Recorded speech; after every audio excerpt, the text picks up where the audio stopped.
Hello, my name is Chris and I'm a U-Haul hitch professional. Installing a hitch on your Hyundai Sonata can lead to some amazing adventures, such as biking, camping, or road trips to your favorite destination. You can even tow a U-Haul trailer just about anywhere in North America. Now let's take a look at this install. You will need the following tools and supplies to complete this installation. We will begin this installation by lowering our driver's side underbody panel. You're going to remove 3 push-pin fasteners using a trim panel tool or a flathead screwdriver.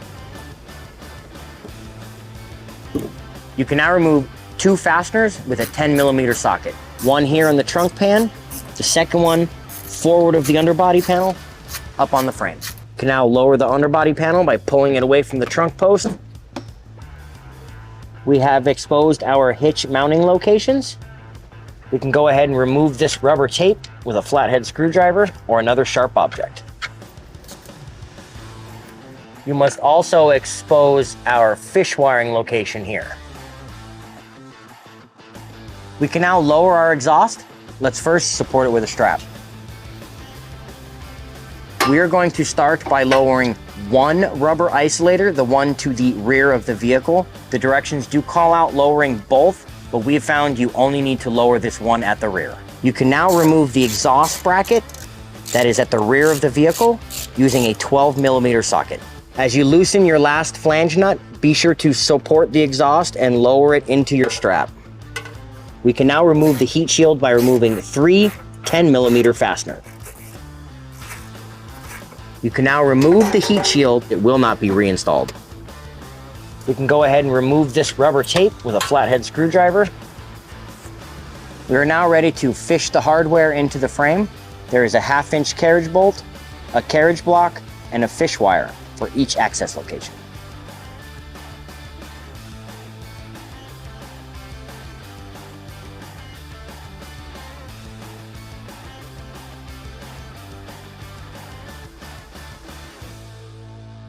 Now repeat for the other side. We're now ready to raise the hitch into place. I will be using this U-Haul exclusive hitch jack. If you do not have one, you may want to get a second set of hands. This hitch is very heavy to the back end with these plates.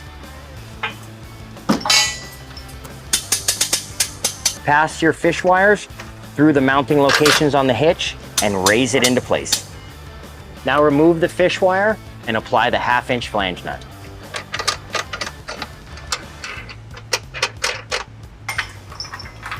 We are now ready to tighten and torque the hardware to the manufacturer's specifications. We will link them in the description below. I'm going to use a 19mm socket and a short extension for the passenger side. We're going to go ahead and show you an alternate cut you can make to return the underbody panel to the vehicle.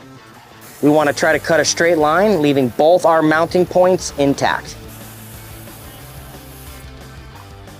You can now return your 3 push-pin fasteners. You can now return 1 10mm fastener to the underbody and the frame. The second one will not be returned as we cut that mounting location out.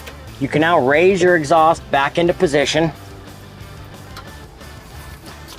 Now replace your 2 exhaust bracket flange nuts. Now that our hitch is installed, we've pulled the vehicle onto level ground to show you some important measurements. This is a 1.25" receiver. From the pinhole to the end of the bumper is 4 inches. From the ground to the top of the receiver is 11 inches. These measurements will help you determine the necessary length, rise, or drop of your hitch accessories like a ball mount, bike rack, or cargo carrier. If you have any questions about the products seen in this video, or if you'd like to schedule an installation with your local U-Haul hitch professional, please visit us online at uhaulhitches.com. You can also download the U-Haul app using the link in the description for even more ways to manage your hitch and towing needs.